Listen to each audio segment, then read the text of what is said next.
So it finally happened. Been a long road, my friends. You know, I've been sitting back all week watching as people have been arguing back and forth over the potential financial success or failure of Assassin's Creed Shadows. I've never seen people so emotionally involved in a company or in a video game before. It's been nothing but a coping crossfire. No, it's a failure. No, it's a flop. What did you guys think was going to happen? You have a company that houses 20,000 employees, that has studios all across the world, that has some of the biggest IPs in gaming, but also at the same time has lost 80% of their value over the course of 5 years. Something is going to happen. It's not going to be a full sell-off. It's not going to be their closing down, and it definitely isn't going to be them being saved by a single game. They have devalued themselves and driven a lot of their fan base away. You're not going to walk away unscathed from that.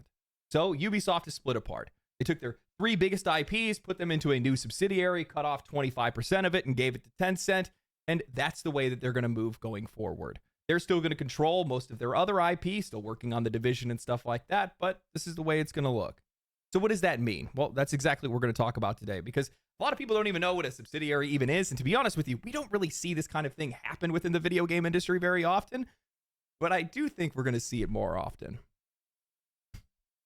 This is not the saving grace that a lot of people think it is. Ubisoft is not saved, not by a country mile. They've essentially found a door in the middle of the ocean, and it's now up to them to be able to find their way to shore. And seeing as though they have the same management and the same ownership, I don't think that's going to happen. You know, a lot of people have made a fool of themselves over the past week. You'd think that people are being held at gunpoint to have a opinion on something. There's been a lot of noise online whether Assassin's Creed Shadows has been a success or failure, while both sides are getting way too emotionally invested in a number that they just don't understand. First, Ubisoft announces 1 million players, then 2 million players. Now, recently, they said 3 million players globally, a number that sounds impressive on paper until you realize that they never really clarified how many of those are actually sales. That word players has become a way for publishers to be able to flex without actually giving real numbers, especially when a game is also available on a subscription service. We have no clue how much revenue it actually brought in, how many people stuck around, and how well the game is actually doing. What we do know is that Assassin's Creed Shadows isn't doing well on Steam, only hitting a peak of 64,000 concurrent players, and while similarly Odyssey hit 62,000 concurrent players on Steam and it still sold 10 million units, that was back in 2018. Pre-Steam and pre-PC building boom. In 2025, that matters because Steam has become the proving ground. Outside of Nintendo titles and the occasional console exclusive, nearly every major breakout hit for the past 5 years has blown up on Steam first. If it's big there, it's big everywhere else. And Shadows isn't. If I had to take a wild guess, it looks like there's more people that are playing the game or renting the game on Ubisoft Plus instead of buying it at full price. Imagine if half of the 3 million players were only spending $18 on a subscription that they would cancel once they finished it instead of spending $70. That wouldn't be good. But it kind of makes a lot of sense because the game has had a pretty controversial launch. People probably didn't really have a whole lot of faith in it, and a lot of their other releases haven't done very well, so this is just a safer route to go rather than gambling $70. Now, the other answer is the game could just be really popular on console. After all, Ubisoft announced that it's been their biggest launch on the PlayStation Store to date. However, when I look around at engagement around the game, that picture gets even more blurry. YouTube guide content is receiving extraordinarily low viewership for an open world RPG, and when I look at social media, nobody's actually talking about playing the game. Instead, the conversation has been completely taken over by social politics. The debate isn't even about the combat, the missions, or the design. It's about Yasuke, same-sex romances, and whether or not Ubisoft deserves moral condemnation or a standing ovation. In the middle of it all, Ubisoft's official Twitter account ratioed both Elon Musk and Grum's, and honestly, I think this is hilarious. Our game is out in response to Grum's has to be one of the coldest corporate responses I've ever seen posted, and the PoE2 joke at Elon's expense is an instant classic. I mean, come on. They both walked right into this stuff. But of course, the replies turned into a war zone with journalists and ideologues acting like Ubisoft just delivered a cultural blow, cheering them on, saying they need to do this more often, while others are running to the defense of Elon Musk and Grum's. Honestly, guys, just the more you struggle against these kind of things, the worse it makes you look. Just accept it as a funny moment and move on.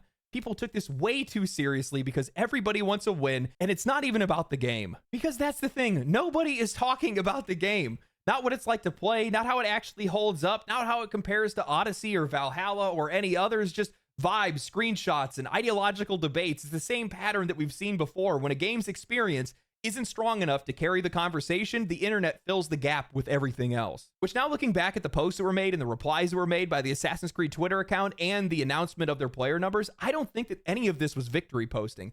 I think they were doing it strategically. It was there to raise awareness and investor confidence for the announcement that they were about to make. Ubisoft has formed a subsidiary with Tencent, who takes 25% minority ownership. Ubisoft didn't sell the company, they didn't get acquired, they didn't sell off their IP. What they did do was they carved off 3 of their biggest franchises, Assassin's Creed, Far Cry, and Rainbow Six, into a brand new entity, a subsidiary. Think of it like this. Ubisoft put all of their most valuable belongings into a separate locked box, and they handed Tencent a quarter of that key in exchange for 1.16 billion euro in cash. Ubisoft still owns the box, they still own a majority of the key, but now Tencent gets a say in what happens inside. A subsidiary is still part of the company, but it operates like a separate business unit. It has its own leadership, its own strategy, and its own books. But all of it still rolls up to the parent company. This new subsidiary will handle everything related to those 3 franchises, from new games in development to backlog sales to live service options, whatever it might be. The teams working on those games across studios in Montreal, Quebec, Sherbrooke, Sanguinet, Barcelona, and Sofia are now all under that new umbrella. Ubisoft is now licensing that IP. I want to make this clear because a lot of people have gotten this wrong. They have not sold their IP. They are licensing that IP to that subsidiary, which basically means the parent company still owns everything. They still have the rights to everything, but all the day-to-day development and the monetization is still going to happen at that new branch. They're not just trying to make better games, they're reformatting themselves to become more modular, more investable, and more appealing to outside partners like Tencent. They haven't sold the company, they just walled off the most valuable part of it. And that's the key point here. Ubisoft hasn't been saved. They haven't solved anything. They simply have mortgaged their future to buy some more time. The core of Ubisoft as a company still exists. They still run and operate The Division, Ghost Recon, and whatever other IPs that they want to invest in. But the crown jewels, they now sit in this new structure partially owned by Tencent. Ubisoft got the cash, Tencent got the influence, and the rest of us, well, we're sitting here watching them rearrange deck chairs. I want to be absolutely clear. This isn't a win. This is a delay. A way for them to be able to keep the lights on while they address underlying issues. Ubisoft as a company has spent the last 5 years running their franchises into the ground, destroying their reputation, and creating mediocre games for blockbuster budgets.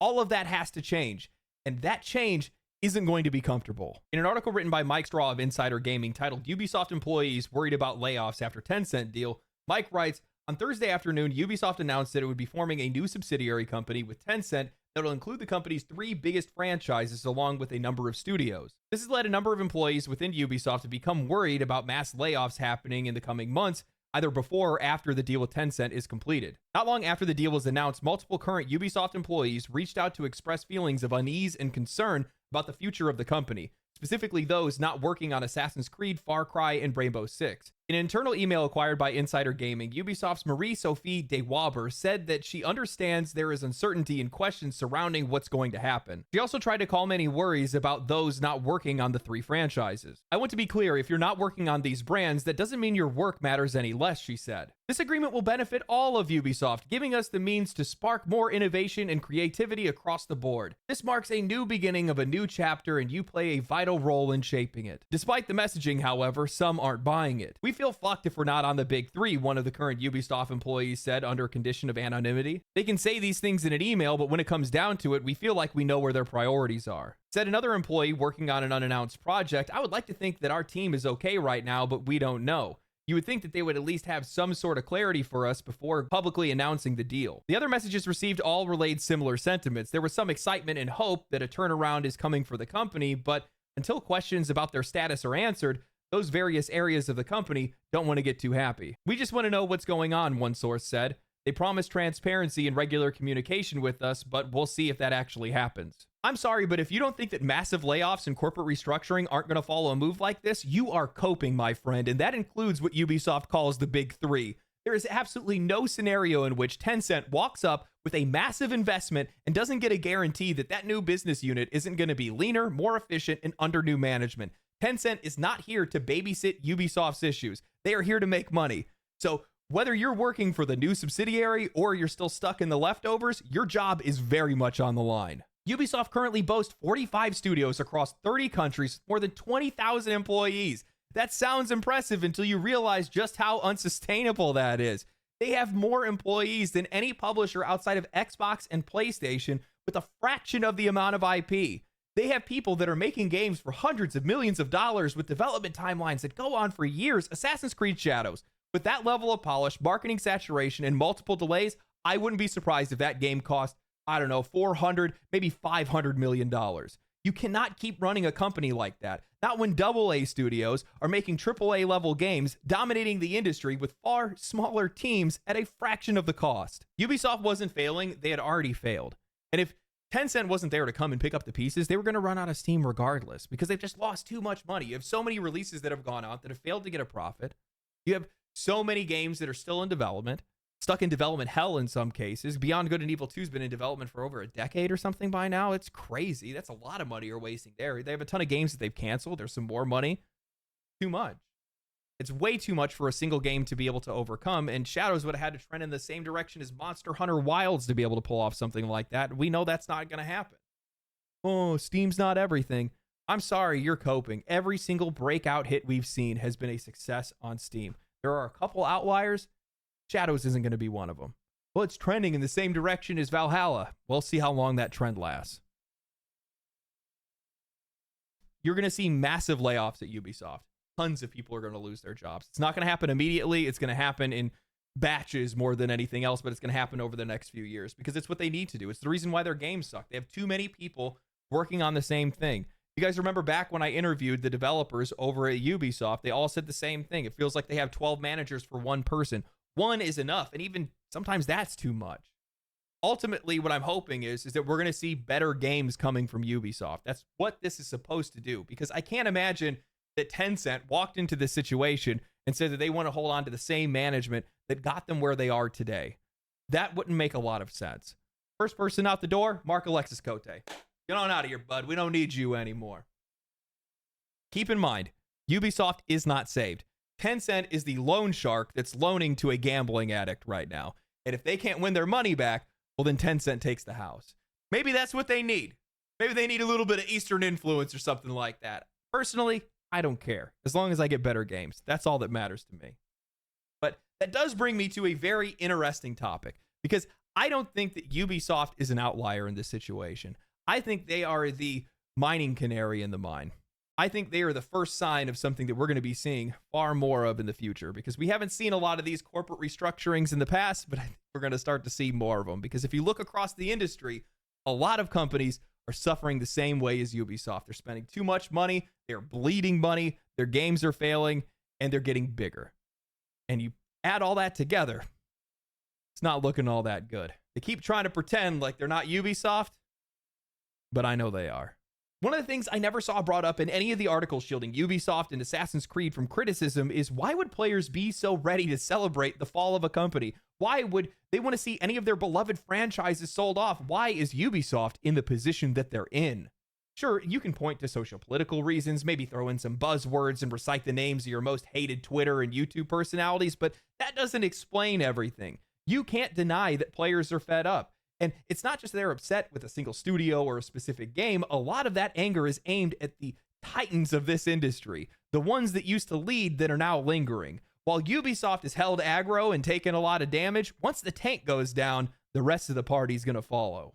According to Apillion State of Video Gaming in 2025 report, player spending is down. They are closing their wallets and they are only buying something when they really want it, while these publishers are still spending money like it's 2020. With gamers refusing to buy games, these publishers are canceling their games left and right. Not delayed, canceled. That means wasted years, wasted salaries, and zero return on investment. That money isn't going to come back. And with venture capital spending also on decline, fewer outside investors are willing to bankroll their mistakes, leaving these companies completely empty-handed. Even the companies that are downsizing and trying to cut costs aren't actually solving anything. EA, Sony, Take-Two, the moment that they cut staff to look good on an earnings report, they spend the next year rehiring just as many people. There's no actual reduction in spending. It's all for show. These layoffs aren't about making smarter, leaner companies. They're about managing shareholder perception. The structure stays bloated, the culture stays broken, and the games stay mediocre. I mean, look at PlayStation. They shut down the studio behind Concord, a team made up of Destiny 2 veterans, after the game had flopped. Then, within months, they'd open up a new studio, Dark Outlaw Games. This time it was ran by Call of Duty veterans. They're still chasing the live service dragon,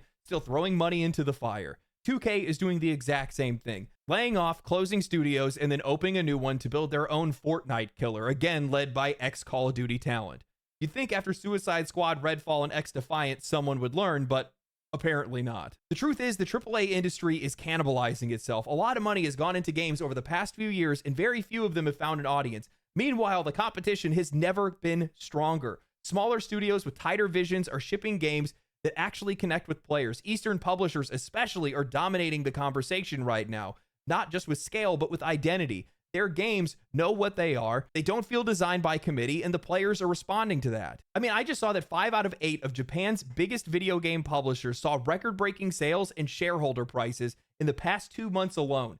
The other missing 3 just haven't put out a game yet. All the money is sliding in one direction. Look at Monster Hunter. The franchise has exploded in popularity, and it's only going to keep getting bigger. Meanwhile, Ubisoft is still making Assassin's Creed games where you're spending more time chasing icons than actually assassinating people. I saw that the developers of Hitman congratulated Ubisoft on the launch of Shadows, and it made me think, why can't I play Assassin's Creed like Hitman? Why am I not infiltrating enemy camps, setting traps, poisoning food, or sneaking in under disguise? Why has the franchise become a shallow action RPG with bloated systems and empty scale? Well, it's because under these corporate structures, nothing truly creative can happen. When investors need predictable returns, creativity is a risk, and risk is failure. These companies aren't trying to innovate, they're trying to replicate. They need everyone who bought the last game to buy the next one, so they don't change anything. Just more of the same, packaged slightly differently. Which is why we're going to see more deals like Ubisoft, more subsidiaries, more carve-outs, more IPs being spun off into new entities just to be able to attract investors, because it lets publishers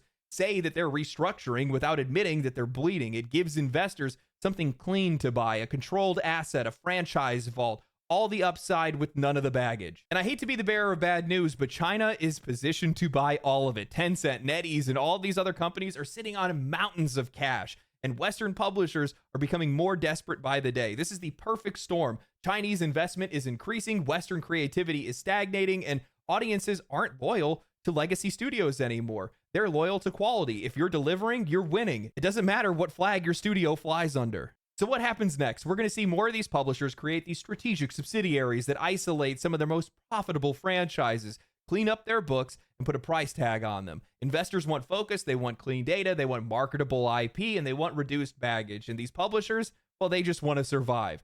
This is the middle ground. It's not selling the company, it's prepping the showroom. In the next few years, don't be surprised when you see EA spins off its sports division into a new unit, or when Sony fences off its live service investments to protect the PlayStation brand, or when Take-Two splits up GTA Online and NBA 2K into something else. Layoffs will continue, studios will close, new ones will open up under new names, and the cycle will continue until finally somebody admits that the core model is broken.